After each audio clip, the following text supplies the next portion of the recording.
Welcome back to the Ignite podcast. Today, we're delighted to have Ihar Mahaniok on the show. A VC I know personally, and I'm very, very fond of him and happy to have him on the show. Thanks for coming. Thank you, Brian, for hosting me. Really glad to be here.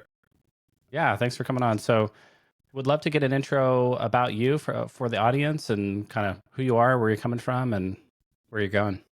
Great. I'm Ihar Mahaniok. I'm managing partner of Geek Ventures. I'm based in New York. I'm originally from Belarus. I have a software engineer background, so I graduated from computer science school back in Belarus. I have worked in Google, Facebook, and startups in AI ML teams, and I've been investing for a long time, for about 12 years.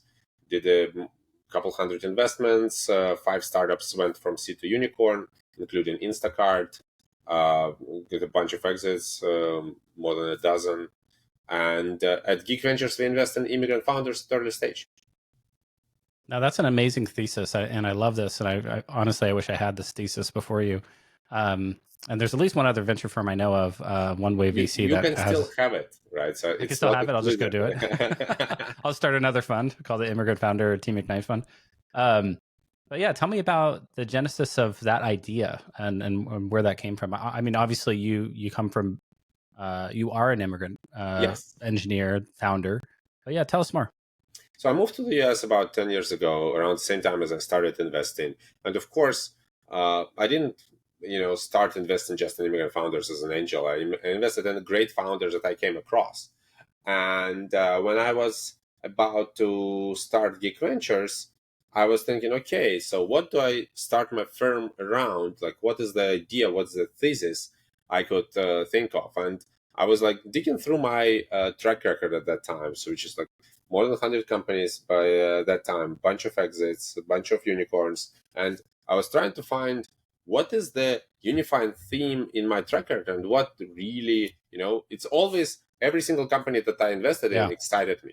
But what unified them? And I found that vast majority of them, 80-90% of them were American companies by immigrant founders, right? So I ended up very rarely investing in non-American companies, very rarely investing in American companies by non-immigrant founders as an angel. And then I realized that this not only this is my track record, it's also my deal flow. Is like most of the companies that I know that are coming to me are companies by non-Americans coming to US and building a company here. And also, this is where I could really apply myself in terms of value add, right? So what all founders across different sectors have in common? They all have to fundraise.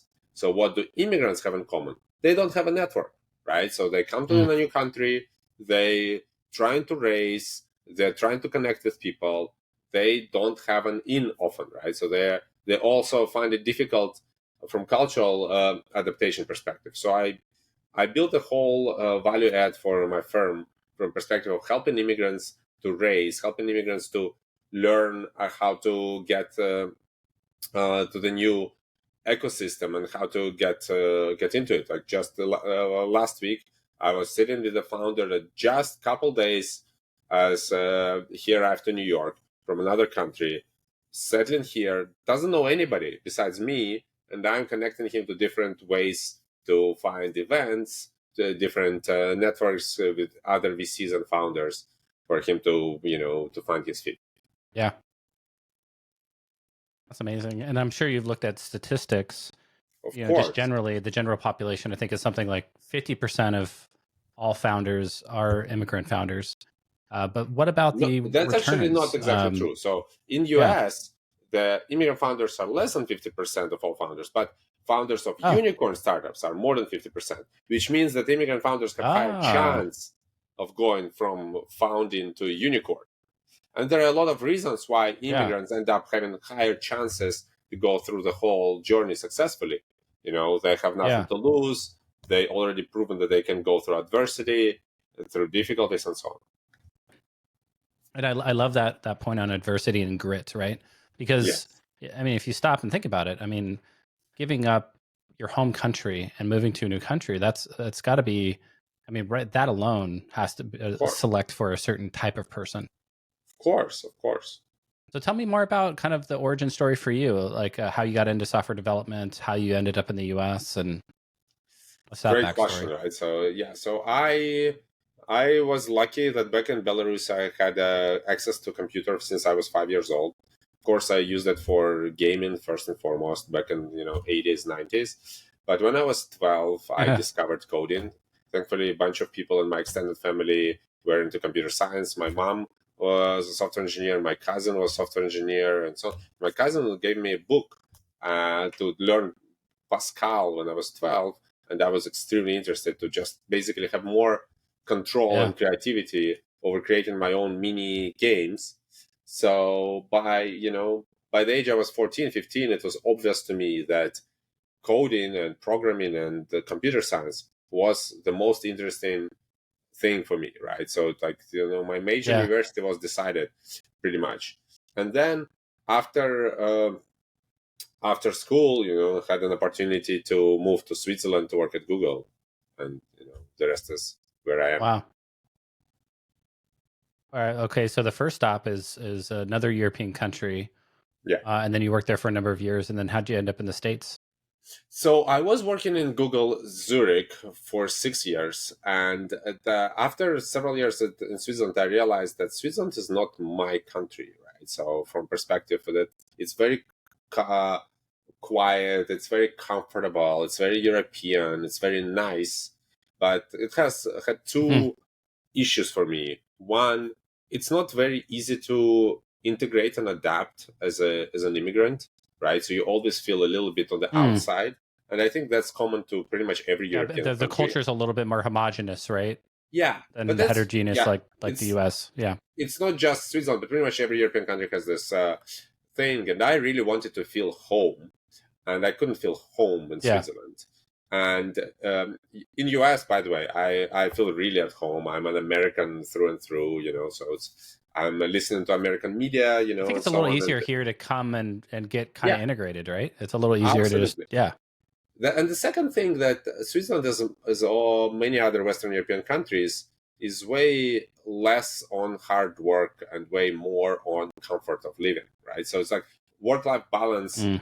is a little bit wrong way for me. So I felt that with ambition it was difficult to achieve much, right? And especially when I started to look into investing, my first couple investments were in Switzerland.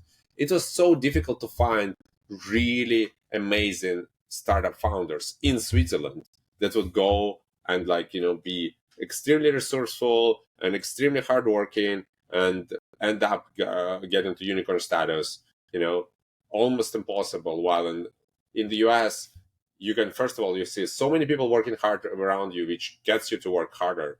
Second, there are Yeah. so many amazing founders that go with little resources and end up building amazing companies, and you can find them and support them and invest in them. And nobody moves to Switzerland to build a startup. People move to US to build a startup all the freaking time.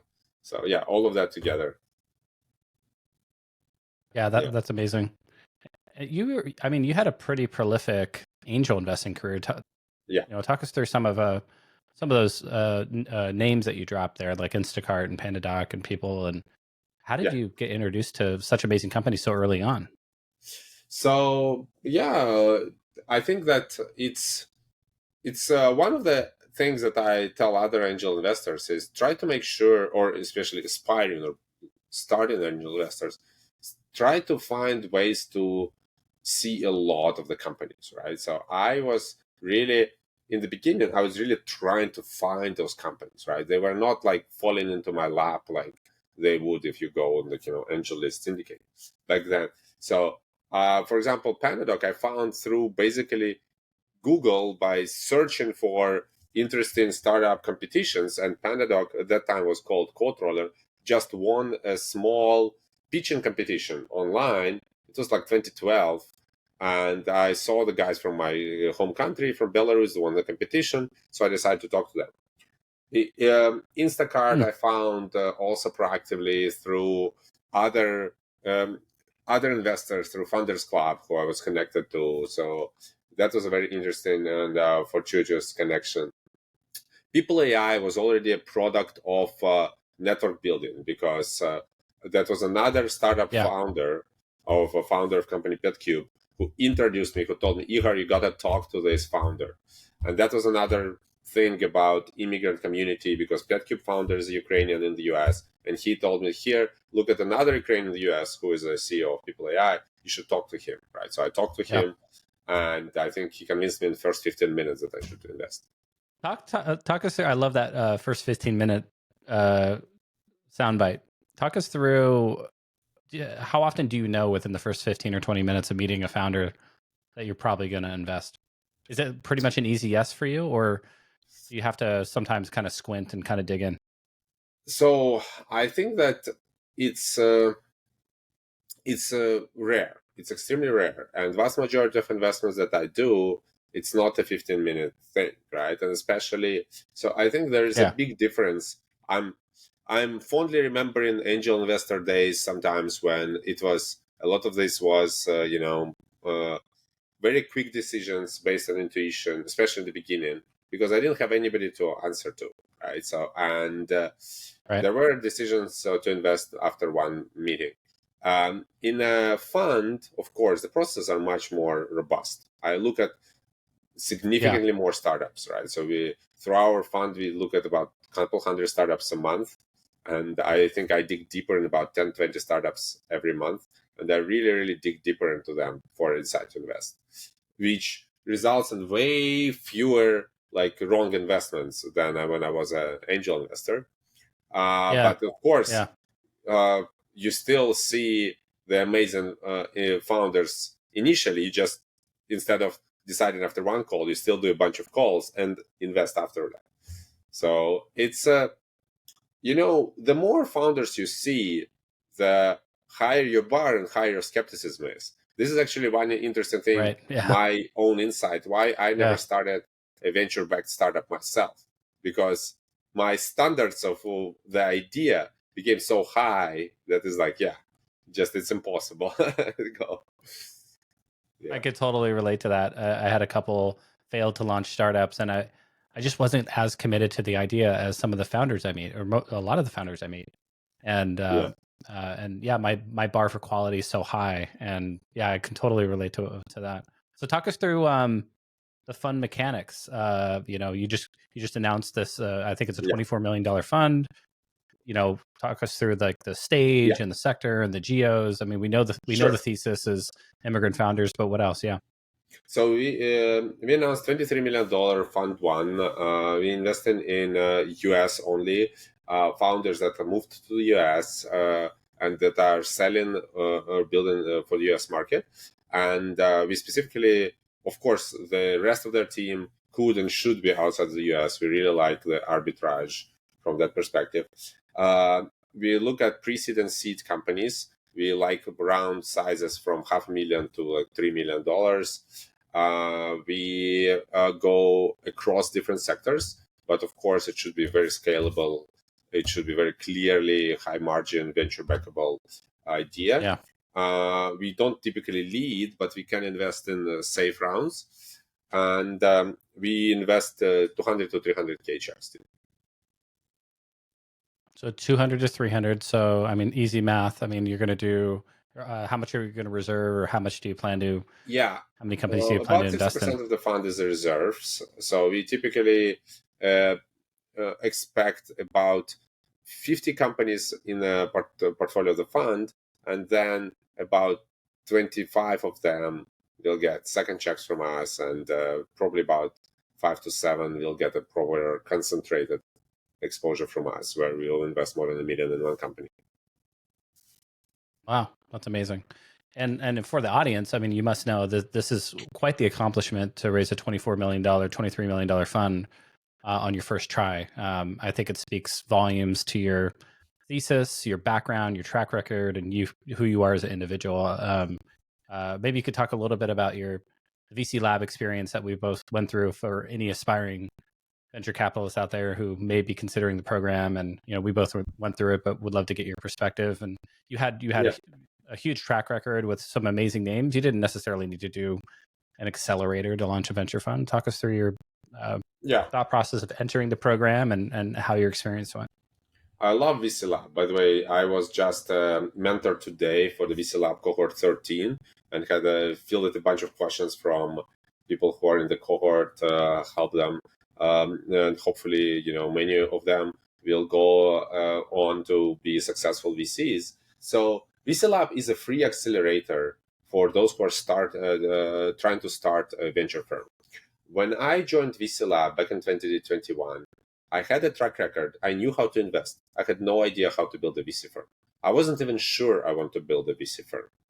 I had a couple job offers for VP engineering role because that was my thing, to lead teams of engineers. But I felt that, I love investing more than I love, engineering. I didn't know how to start a venture fund, to be fair, right? So the concept, you could start a venture firm by yourself because you have a track record. Yeah, you could figure it out.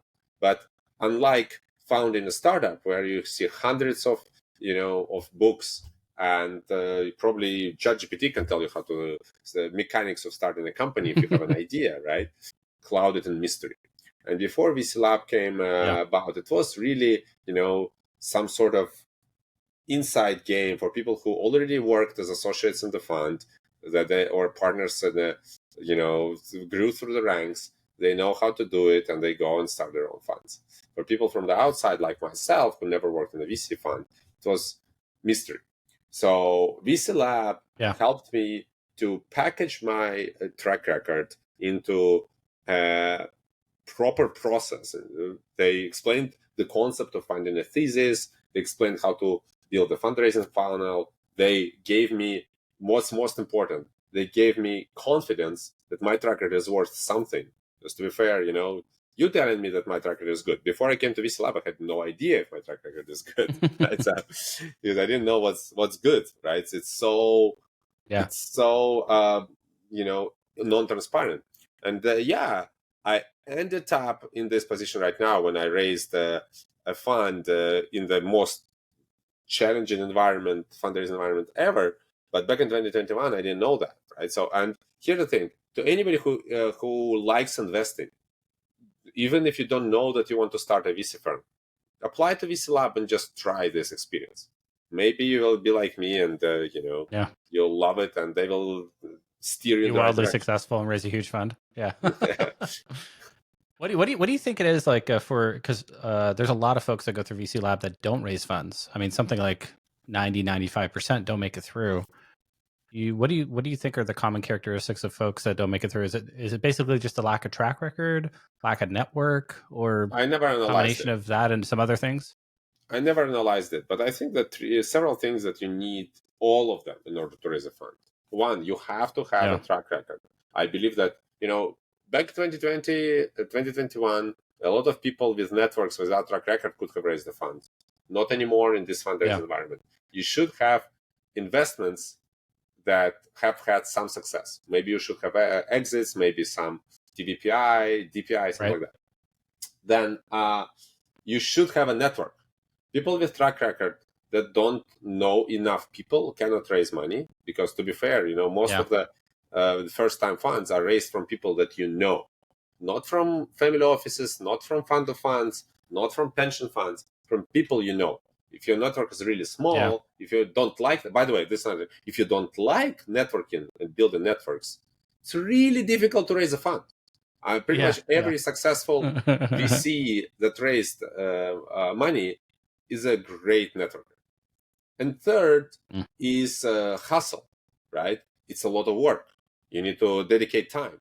I've seen people who have network and track record, but who never left their job and tried to raise a fund on nights and weekends. That wouldn't work. It's not enough hustle. You need to spend 40, 60 hours a week on this. You need to look at this as a startup, right? So where for the first year of raising a fund, you will have no salary and you will need to live on your savings, right? So all of that needs to be there. Yeah, I think the underlying thing there is commitment. Yeah, you just have to be radically committed to making it work. And I think the network is vastly important. Yeah, radically committed. The track record is What is hard about raising a firm that you really need to commit to it for like 10 years, right? Because the moment you signed documents with your especially as a solo GP, with your LPs, you're tied up for next 10 years. You can't do anything else. You have to do this, right? So especially if you want, or at least till the capital is deployed. But yeah, at least the capital, but then after yeah, capital deployed, you probably want to raise a second fund, right? So yeah, so right. Yeah, so you've kind of signed yourself up for a very long-term thing. yeah. There's a lot of folks now running funds part-time while they maintain full-time jobs, like they're execs or even founders. I mean, what are your thoughts on that? I haven't seen anybody doing this successfully, right? Hmm. So it's the only people who are kind of doing this are celebrities, and they often have somebody else who's really good investor, who is actually like a serious partner, like senior partner with them, right? Who might be a little bit more faded into the background. But in Yeah, reality, solo GPs part time. Uh, it can only exist on small funds. I've seen maybe it kind of working on the $3-5 million funds, and it's like proof of concept fund that often is really really difficult to deploy because the folks which are so there are two problems, right? It's chicken and egg.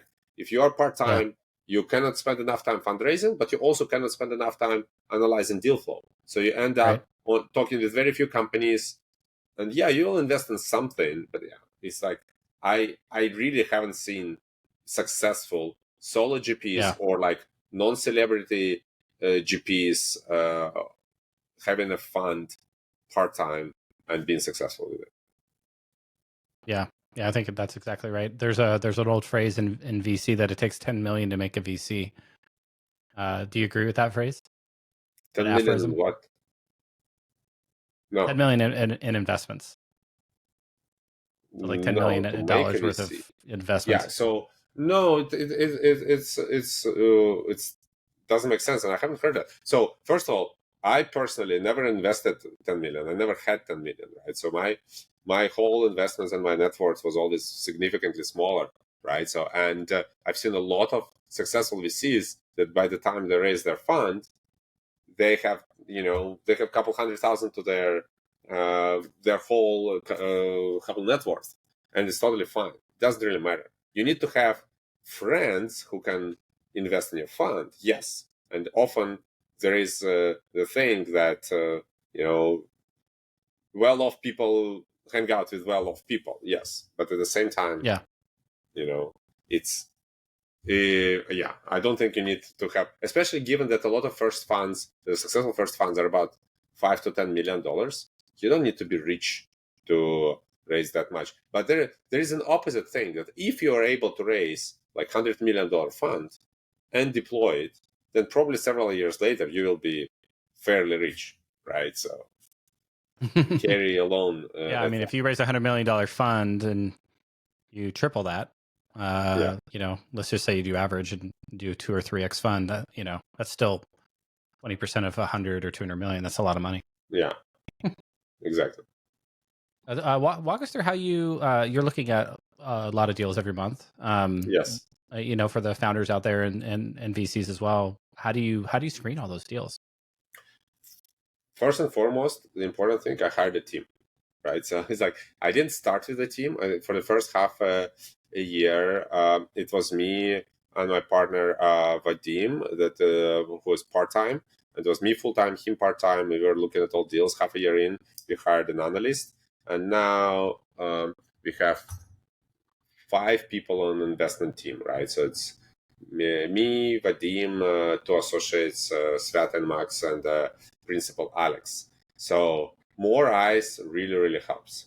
But Yeah, more importantly is what helps me a lot is process, right? So first of all, for example, whenever somebody approaches me cold, I don't ignore them, but I also don't just try to process wildly different styles. I tell everybody fill our type form that is very very yeah, structured, where you need to fill in all the data that we need, and then through the type form you get about I don't know 100 to 150 startups a month, and then we yeah, are able to look at them in batches, right? So like 10, 15 startups at once, and just see which of them have the right geography, right sector, right traction, and so on. So structuring the inbound flow really helps.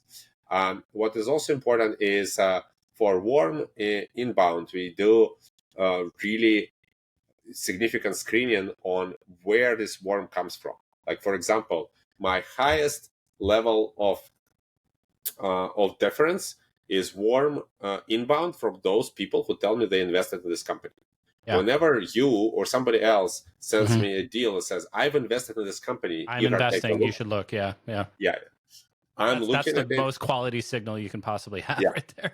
yeah. Like, I have literally put my reputation on the line and my money or other people's money on the line to invest in this company, Yeah. and you should look.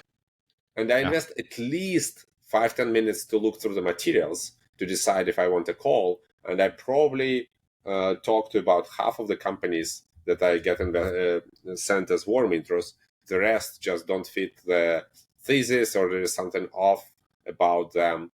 And those, and we ended up, so we see this like warm intros as a significantly high quality source of deal flow. So my job every day, every month, to keep increasing the network from which we get warm inbound. Yeah.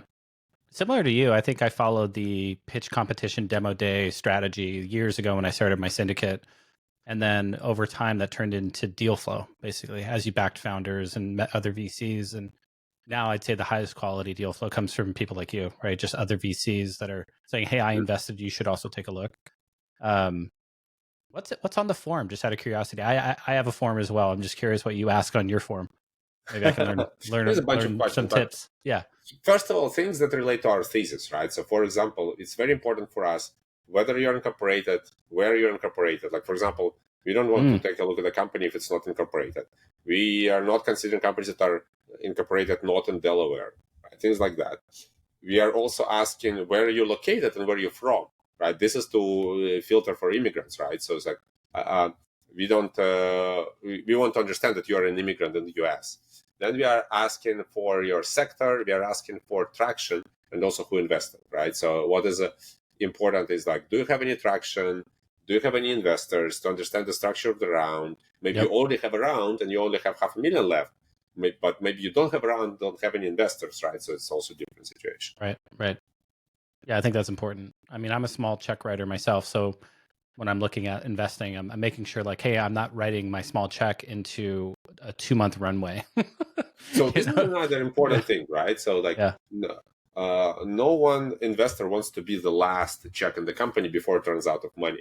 And when the company raises from smaller check investors like you or me, they need to understand that these investors don't like to come alone. They like to come as a part of the round, because if they come alone, sometimes 100K check might increase the company's runway by 2 months or by 3 months. Right.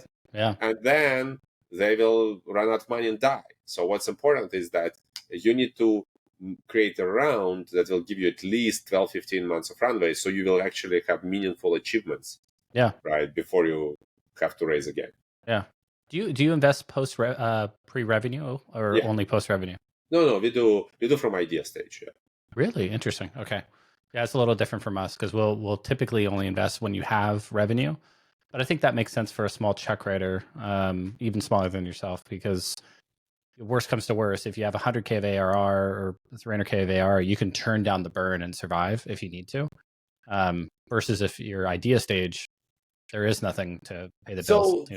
It's a portfolio construction thing, right? So as I said, we have 50 companies and we are very strongly on follow-ons. So what we want to have is we want to have some companies, not all, but probably about 30 or 40% of the companies, where we came in at 5 million valuation before any revenue. Sometimes we even came at 3 million valuation. Yeah, 2.5, 3. Yeah. Is that what you typically see the pre-rev kind of, almost like pre-seed friends and family-ish kind of rounds coming in at? Yeah. Yeah, by the way, they sometimes call friends and family, sometimes call angel rounds. I love them as a VC, and I think that you guys, founders, should let VCs in your angel rounds. And then the idea is that we will put small check in that round, help the founder, and then after they get revenue, we will put more money, and that's where we'll actually get our proper ownership, right? So we like to grow our ownership, not just keep it at pro rata. So we will start at like 2% ownership, but we will go to 3, 4, 5% ownership over the next couple of years. If the company achieves the milestones. If they don't, then we will don't follow on, right? So it's like, yeah. Do you rate your pro rata to be at first equity financing, or do you kind of write other kind of terms? Because usually, like if you're in the angel or pre-seed round, the first price round might be 2 or 3 rounds down the line. The first like priced equity round. So we actually always in touch with the founder to potentially participate, but we decided case by case basis in every safe round. By the way, just yesterday, like a little bit of internal, mechanics, right? Just yesterday, we committed to a next safe round. So last year, we invested at 5 million valuation on safe in one company, and we just recently committed to invest at a 10 million valuation in the next safe round. And I believe they might have another safe round next year, maybe at 15 or 20 million valuation, or maybe they will have a price round. But the idea is that they have achieved the significant milestones, and it's now really good decision for us to come in again and increase our ownership, because they improve the company, and the new valuation still, new cap on the safe still looks rich. We don't call it pro rata because we are not keeping the ownership. We increase our ownership. I love that. And then, do you think ownership matters in venture capital? Yes, I do. So tell me more about that, because I don't see it, but like, tell me why. There are different opinions on this, but I see, I started my firm without having any specific, ownership goals.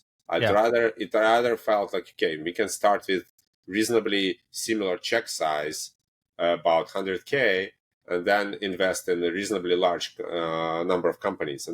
But here's the thing, that ownership really helps from many perspectives. First of all, the higher the ownership, the more leverage you have with the founder, the more attention you get from the founder, the more information and so on. So, like, for example, if you have 0.5% ownership, even though you're a VC, they will most likely treat you as an afterthought, and sometimes you will only learn about next round to be the last one, right? So if you have somewhere, I think about 3-4%, you can get major investors rights. So, by the way, this is another thing. So we love to get major investor rights in priced rounds, and it's super difficult to be included in the list of major investors if you're like 0.5% owner, right? So typically with 3-4%, which is very typical for us, you can negotiate being included in major investors. And major investors typically get pro rata after price for the next price round.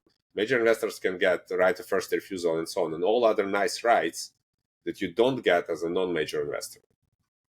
And then there is the concept of fund returner. If your ownership is really, really small, then the chance of the one company return your fund get smaller and smaller. And then you get to the weird situations where you invested in the company went on to achieve great things. It's all over, Times Square, Forbes. It's like, it gets a huge acquisition somewhere down the line. And your LPs say, wow, are we in this company? You say, yes. And they're like, where is my money? And they're like, yeah, you get a little bit, because our check in this company was 50K and our ownership was small. So now this company only returned like, I don't know, 1/4 of the fund. Because in the end, the angle there. Imagine you have a fund, right? Yeah. And you're going to go write, imagine for sake of argument, it's like, I don't know, 50K checks. So it's a small fund. And you have this strategy of only doing 50K checks. So imagine you come across a company, Larry and Sergey, these kids out of Stanford, and you have this ownership target, right? I write 50% for 50K for 1%. And they're like, no, you can only have 25K in the round. Do you make the investment, or do you stick to your principles? I got to have that 1% ownership or 2 or 3% ownership. That's a completely different question, right? So it's like ownership matters versus should you pass when you cannot get your ownership goal. And Yeah, I don't think you should pass when you cannot I get the agree. ownership. 100%. Yeah. I think you should still invest if you see a great company, even if it's like, for example, if I see, our typical check 200 to 300K. If I see like Sam Altman starting another company, I will put, and he Yeah. lets me to put 10K in. Yeah. We will invest 10K. Who cares, right? So yes, Yeah. it will not be a fund returner, Yeah. Yeah. but it will probably be a really significant increase to our financial metrics. Yeah. I think we're exactly aligned, and the major investor thing, I think that's a real thing. In the equity financing documents, you definitely, when it flips to a price round, having that major investor status can mean a lot down the road. That's a really great insight. Yeah. How do you see the venture capital landscape shifting over the last 5 years and the next 5 years? You've been around the angel investing game for a while.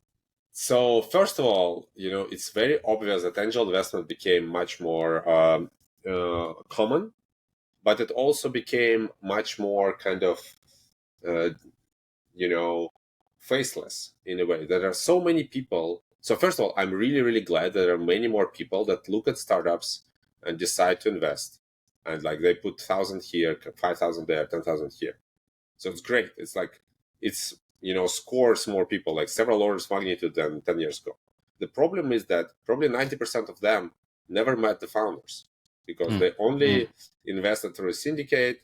They only saw a startup through the lens of the writing, and they never really had a chance to ask questions to the founder, which I think is a shame.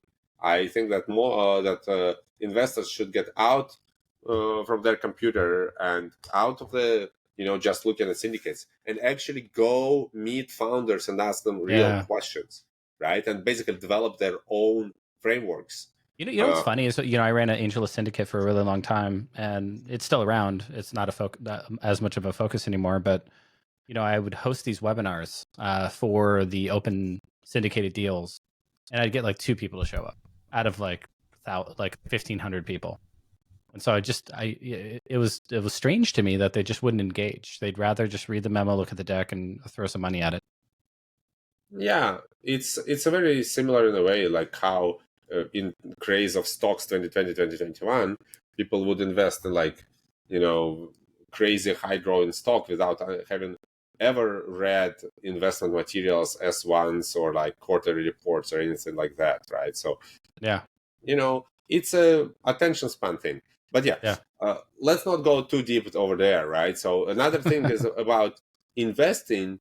What changes a lot, I think, is that we need to talk about AI, right? So because it's venture capital existed for what, like 50, 70 years, something like that, right? So back when Intel was starting in 70s or something like that, VC existed, right? So, and investors Fairchild Semiconductor, the whole origin story of Silicon Valley, and VCs existed, right? But internet really accelerated and changed that. VC, right? So VC existed before internet, then internet changed VC, accelerated VC, right? So, and globalization changed VC, accelerated VC, and now AI changes cloud, VC. mobile, and then AI. Yeah. Zoom, you could argue that cloud Zoom. Actually kind of, Zoom, Yeah, let's not forget that the big thing that really changed VC was Zoom. And I think even COVID, with its like kind of COVID forced VC to adopt remote first. Before COVID, it was still kind of frowned upon investing before you handshake, with the founders in person, right? So from 2020, it became the norm. So I'm investing without meeting founders in person over just Zoom. Of course, I prefer to meet in person. Oh yeah, but very rarely. Yeah, it stopped being a requirement, which opened so many more avenues to a lot more founders can raise from a lot more VCs, right? So your networks of fundraising stopped being just like people who live in the midtown, like next to you, or like in Silicon Valley next to you, right? It's not only about these 10 offices on Sand Hill Road that you need to visit one by one. It's like all these little VCs like that could live in the middle of nowhere, right? So I talk to other VCs all the time, and some of them live literally in the middle of nowhere and are able to deploy That's me. millions of dollars, right? Yeah. So Yeah, I'm out yeah, 45 minutes east of Sacramento, halfway to okay, Tahoe. And I cool. started my syndicate out here, during I COVID. hope you're enjoying So skiing. yeah, we just got back from the mountain yesterday. It was they got about a foot of snow up there, and we were Perfect. right there, right smack dab in the middle of that snowstorm, and it was pretty sketchy on the roads, but the slopes Yeah. were absolutely incredible. To be fair, like 7 years ago, you wouldn't be doing that. You would be in Silicon Valley trying to compete with Sand Hill Road, right? Things like that. So, Yep. and Yep. now AI is really changing VC, and it's important that we are right in the middle of it. And it's not, of course, we don't Yeah. know for sure how it will change VC, but we see already a lot of very interesting aspects here. So, first of all, VCs have to use AI to analyze and startups. Startups have to use AI to make sure they are not, overpaying for labor, that they are like really improving, so their engineers become 50x Yeah. engineers thanks to AI, that they understand, and the most important, that startup founder needs to understand that AI can often replace their product, right? So things like ChatGPT, product GPTs, a lot of non-coders can build products much easier than before, and now a lot of startups could be replaced, right? So the question Yeah. is,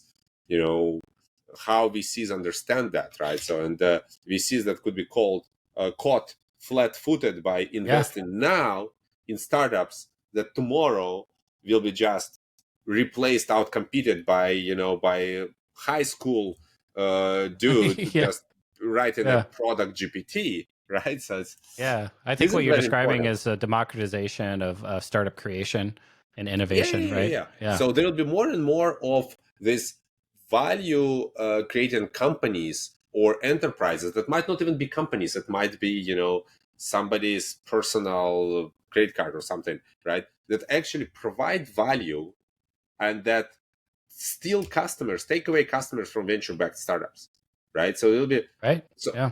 over the last 20 years, there became more and more companies, right? Now there'll be even more companies, and not only companies, that will Yeah. provide some sort of product, some sort of service. And it's important that venture capitalists understand what is still fundable in this highly, highly competitive environment.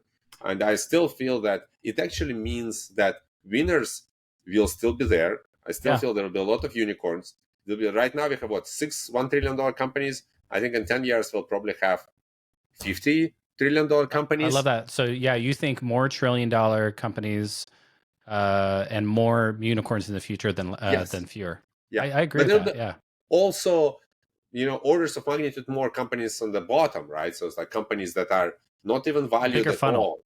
Yeah, it will be just a bigger funnel. What is Yeah. important is to understand which companies can be special, right? And another thing, AI increases access of everybody to everything. Yeah. Globalization increases access to everything. Right. You need more people using internet, more people travel, and so on. Which means for new companies, it's easier to get more people use it, or to get more companies use it, right? So Reminds me of Thomas Friedman's book, The World is Flat. It was like 20 years ago you wrote that book, but I'd love to read the article called The VC World is Flat. yeah, And what you're describing is this complete I think it's an acceleration that we first saw on the internet, like you described, and then we saw a further acceleration in cloud, which you could argue kind of unlocked angel investing, because now instead of spending 5 million to get like a .com website up, you could spend thousands, or just AWS credits practically, with two or three coders just hacking something together. And you now don't with even need AI, coders. That's the point. yeah, You can yeah, write with ChatGPT, and you don't even need coders, and the product can actually deliver value. And the point is that no, VCs yeah, shouldn't invest in that. No, VCs should understand that more. This allows more and more people to deliver value, and value is being delivered, to which find means, value, yeah, yeah, find value, which yeah, means that yeah. other companies can use it to improve productivity, right? And VCs should invest in companies that become more productive thanks to all of that happening. Yeah. Yeah, and Yeah, so there's more startups in the future. AI is eating software. yeah, More startups than ever, which eventually leads to more unicorns and more What techacorns? is What do you call important them? is Like that terracorns? uh, it's becomes easier and easier to build high margin things, high margin SaaS products, right? So products. Yeah. internet software allowed to build high margin, cloud allowed to build high margin, AI allows to build high margin, and high margin is where VC is proliferating, right? So high margin is what includes what leads to growth and high revenue in the end. What is Do you important feel like is the that funnel changes over time? Like we have this like very typical funnel now, which has this multi-stage financing. Do you feel like every stage will end up having a higher velocity and a higher volume of venture capital dollars? Or this do is you feel very like, difficult to say. yeah. Do you feel like the pre-seed angel rounds get much bigger, but there's still the same amount of Series B, C, D, and so on? So Or do you what feel we like the whole definitely funnel fattens? Yeah. what tough to say. We'll see this in the Yeah. because right now we have we have kind of combination of two completely unrelated factors that by complete luck happen at the same time. Is AI increases productivity, monetary policy decreases access to money, and there are wars in the world. These three factors, they are not directly connected, but they're all applying themselves. So we'll need to take time to see how they stop, but Yeah. first of all, because of monetary policy and the money stop being free, we see that Series B, C, D decreased significantly, right? What we see on the other side, though, is that companies might not even need Series B and C anymore because there is AI. So there is Right. like, Yeah. we'll see. So Do you we think don't know what do you will think there'll happen be a venture capitalist job in the future? Or do you for feel like sure. AI For sure. automates it away? No, it cannot be automated because here's the thing that I believe that companies that solve real problems and deliver real values will exist. So as long as there will be new $1 trillion companies in the future, as long as there will be new $10 million companies in the future, somebody needs to distinguish these founders early when you cannot automate anything. Maybe private equity buyouts can be automated. I don't know. That's not my market, right? Where you look at the spreadsheet and you decide. Right. It's more But analytical, and there's more a analytical. yeah. Early stage, you listen to the vision and you look into the person's eyes and you're trying to figure out, is this person going to be next Steve Jobs Yeah. or Larry Page? And I don't believe AI, even AGI, if OpenAI builds it, will be able to figure this out. Or will they write a book called Bad Blood about this founder? That's funny. By What's the way, I that? want to say that I'm absolutely convinced that Bad Blood is not an example of that because Theranos didn't have any VC investors, or maybe one. Most That's of their true. VC Yeah. investors were non-VCs. Yeah. Yeah, they weren't doing any due diligence. They're getting random Yeah, people from yeah. Washington VCs and passed on stuff like that. Theranos very clearly many times. Yeah, They're like, great, show us the technology. Yeah, yeah, exactly. Because VCs they want demos. They're VCs are fundamentally good ones. They're product people. They want to look and see how it's built and yeah. touch it and feel it and exactly. But it's a combination. Well, The decision is always a combination. It's a person and a demo, right? So yeah, yep. Well, let's wrap up with a few rapid fire questions. Of all the startups you've ever invested in, what's your personal favorite? ever invested in probably Instacart, right? Very clear. The product I like. It's a very high impact. It's really useful, and it grew very well. And the company really, weathered a lot of difficulties, right? So they have gone through. It wasn't like all simple travel to IPO. So yeah. Yeah, that was a long journey. That was maybe a 10, 11-year journey from angel. Yeah. 2011, I think. 11, yeah, 12 years, something like that. Yeah. What's your top piece of advice for immigrant entrepreneurs? Build your network, right? So just go to events all the time, dive headfirst into different networks that you are not part of, ask to be introduced all the time, and just make sure that you keep in touch with your new network. Build friends, build new friendships in the new country. Love that. What's a common misconception about venture capital? The common misconception, I think we talked today, that VCs are rich. Vast majority of venture capitalists are, have as much money as a typical founder, right? So, Right. and Yeah. yeah. That's really interesting. What book would you recommend every entrepreneur read? I think the Lean Startup is really good, Mm, and How to Make Friends. Dale Carnegie, also a good one. yes. Yeah. Emotional Intelligence 2.0. That's a good Oh one yeah. as well. I remember that one. That's a good one. Um, what's the most memorable moment of your career? Wow.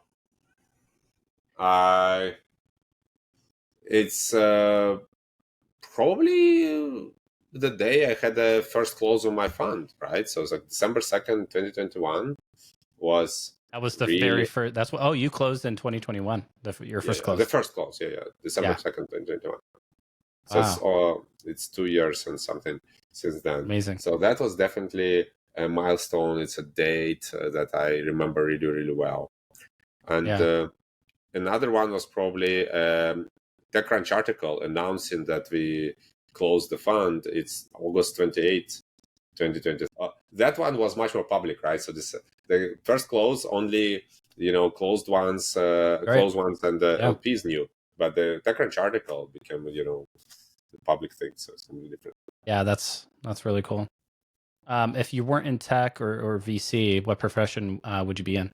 So I'm an interesting case because I like creativity and creation, but I'm at the end of the day, I'm extremely technical guy. So I'm not really, an artist or painter or a musician or anything like that. So it will have to be something that has to do with numbers, but creativity, like, I don't know, architect maybe, it's like that. Well, I like Yeah. that. I'd love to have another career where I build large skyscrapers. Just Yeah. really cool, well designed, Or another thing iconic that I really would skyscrapers. love is city planning, like figuring out Oh where yeah. the new roads should go and like public transit and so on. You know how they did the Tokyo subway? Have you heard this story? No. They had an amoeba, some sort of biological organism and it put food that the biological organism likes, and kind of the pathways that were similar to Tokyo, and had the amoeba spread out to go to all the population centers, which were food for it, and that's how they organically designed the Tokyo subway. Isn't that really interesting? So you look at the New York subway, it has lots of lines, but you look at the Tokyo subway, it's kind of it looks very biological the way it kind of flows through things. So I thought you'd like that. That's cool. What's the biggest lesson you've learned from a failed investment or a series of failed investments? That spend more time in due diligence, and also I think that it's spend more time in due diligence, and also don't ignore something that feels like a red flag, even if you can't explain.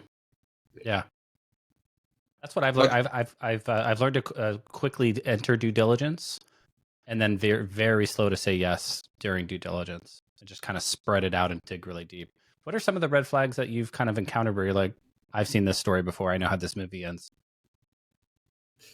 oh man, that's a whole other podcast, man. How many about the red flags? But like, I think the biggest red flag to me is weird FOMO generation. I really don't like when the founder when it feels like the FOMO is artificial. The founder is like trying to pushing you to sign, and Hey, we're closing the round on Friday. You need to commit. I'm like, yeah, great. Who's in the round? Oh, you only have 200,000 committed in the round, and it's $1 million round, and I need to commit by Friday. yeah. So you're When doing they're sales being tactics on me now? evasive, Yeah, right? When they cannot, so non-transparent and FOMO yeah. is really bad combination. So real FOMO comes with transparency, and then it's okay. If you can show me the Yeah. papers, if you can send me here, I'll show you the actual papers that people signed and wired money, and you can be super transparent about that. Sure, give me your FOMO. But when you're saying, oh, there are other investors, I can't tell you who, I can't tell you when, but it's all done. We are waiting just for you. Ah, man, I had a that's founder. really bad. Literally had a founder tell me, "I'll tell you who the investors are when you sign a term sheet." I was like, "Ooh, you just made a fatal mistake." Yeah, in general, non-transparency is a big red flag. Yeah, it's just I like had you're one just starting company. off the relationship incorrectly. Yeah. it's like one of the companies told me that one of the co-founders was anonymous, and I couldn't know their full name. The co-founder? Yeah. That's wild. Yeah. I'm sure we could trade lots of war stories, and we'll have you back on the podcast in, maybe another 6 to 12 months, and we can dive into some more of these. But last question, in one word, how would you define success? How do you define it? Impact. That's one word. Love that. Maybe influence is another word. Like, tough to choose. But these are basically what comes after success. That's how I think, right? So you define success. Somebody's successful because they were able to exert influence. You see them exerting influence, you see them exerting impact. That means they're successful. Love that. Well, Ihar, this has been one of my favorite episodes. Thank you so much for coming on. I learned a ton. Thanks again. And thank you, Brian. I really, really enjoyed it, and looking forward to seeing it and sharing it with everybody. Thank you.